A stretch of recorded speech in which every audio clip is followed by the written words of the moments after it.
करे उसे महादेव कहते हैं। जो विष का पान करे उसे महादेव कहते हैं।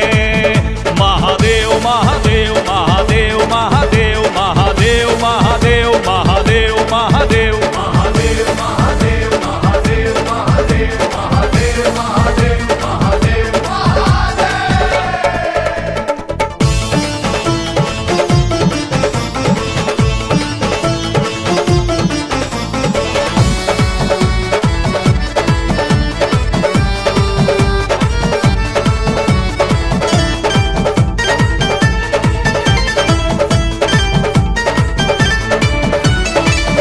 हालाहल विष को पी के सृष्टि को बचाया था। नीलकंठ नाम सारे जग में कहाया था।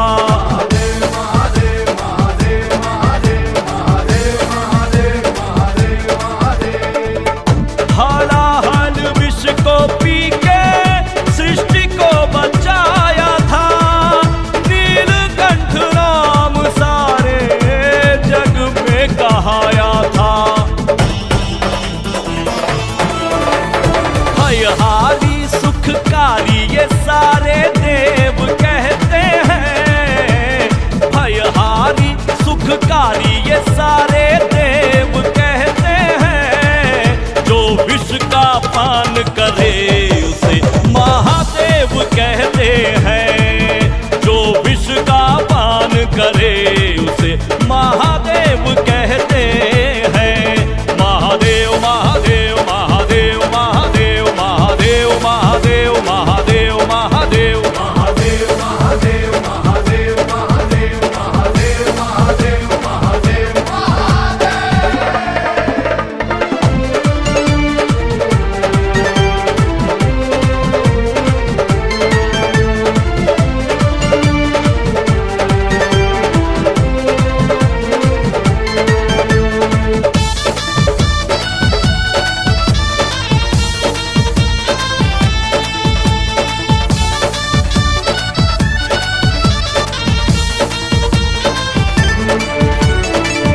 भिखारी का भेष धारे माँ के द्वारे आए थे।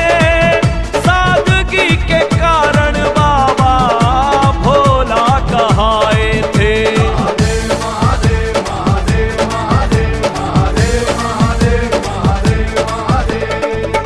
भिखारी का भेष धारे माँ के द्वारे आए थे। सादगी के कारण बाबा भोला कहाए थे। दानी वो महादानी देवों के देव कहते हैं।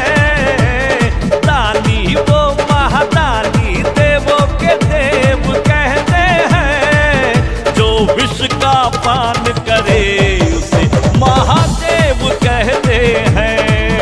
जो विष का पान करे उसे महादेव कहते हैं।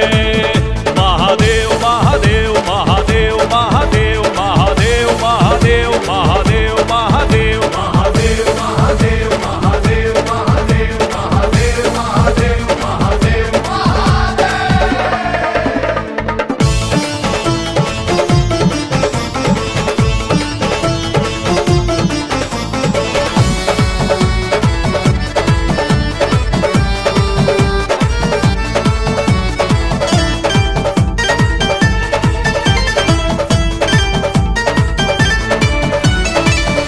धन वैभव वो पाता खुशियाँ तमाम है। जिसकी जुबां पे महादेव का नाम है।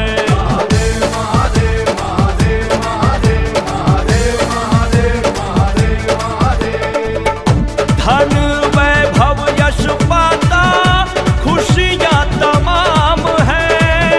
जिसकी जुबां पे महादेव का नाम है। मुक्ति देने वाले दयालु देव कहते हैं। मुक्ति देने वाले